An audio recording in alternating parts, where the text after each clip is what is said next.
कुछ दिनों पहले central pollution control board CPCB नई दिल्ली द्वारा एक रिपोर्ट जारी किया गया है, जिसमें बताया गया है कि जो फीकल कोलीफॉर्म है वो ज़्यादा है। उसमें 7, 8, 9, 10 mg पर लीटर तक उसमें दिख रहा है उस सेंट्रल पोल्यूशन कंट्रोल बोर्ड के डाटा में। अभी के डाटा के बेसिस पे हम केवल इतना ही बोल सकते हैं कि संगम के जल में नहाने योग्य वो जल उपस्थित है। जैसा हम सभी को पता है कि प्रयागराज में महाकुंभ 2025 में चल रहा है और एक बहुत अच्छी तैयारी है, बहुत बड़े स्केल की तैयारी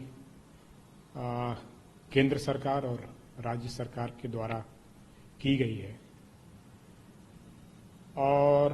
काफ़ी अधिक संख्या में लोग यहाँ पे अपने श्रद्धा के कारण सनातन धर्म को मानने वाले लोग बड़ी संख्या में यहाँ पे आके स्नान कर रहे हैं। इस बीच में अभी कुछ दिनों पहले central pollution control board CPCB नई दिल्ली द्वारा एक रिपोर्ट जारी किया गया है, जिसमें बताया गया है कि जो फीकल कोलीफॉर्म है वो ज़्यादा है। मेरा ये मत है, मेरा ये मानना है कि सेंट्रल पोल्यूशन कंट्रोल बोर्ड को अभी इसमें और कार्य करने की ज़रूरत है, क्योंकि ये डाटा कंप्लीट नहीं है।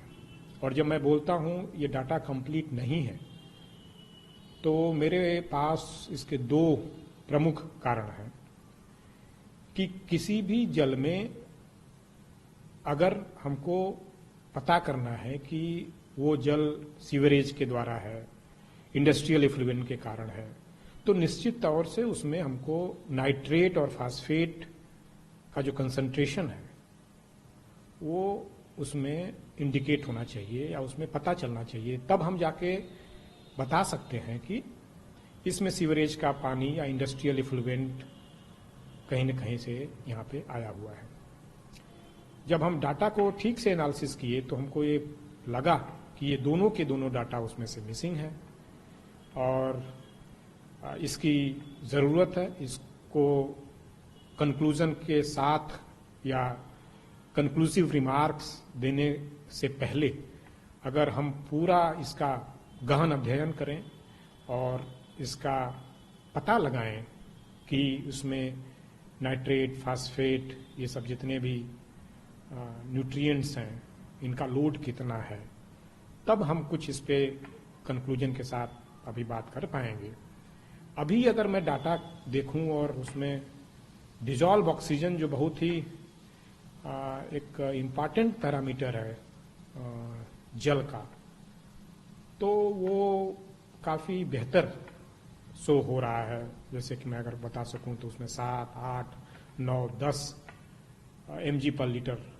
तक उसमें दिख रहा है उस सेंट्रल पोल्यूशन कंट्रोल बोर्ड के डाटा में। तो ये मेरा मत है कि इसको और गहन अध्ययन की ज़रूरत है और तभी हम इसके बारे में कंक्लूजन कुछ विड्रॉ कर सकते हैं और तभी इसके बारे में हम कुछ बोल पाएंगे। अभी के डाटा के बेसिस पे हम केवल इतना ही बोल सकते हैं कि संगम के जल में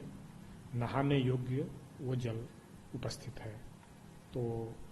इसके लिए एक बड़ा एक काम करने का ज़रूरत है कि भाई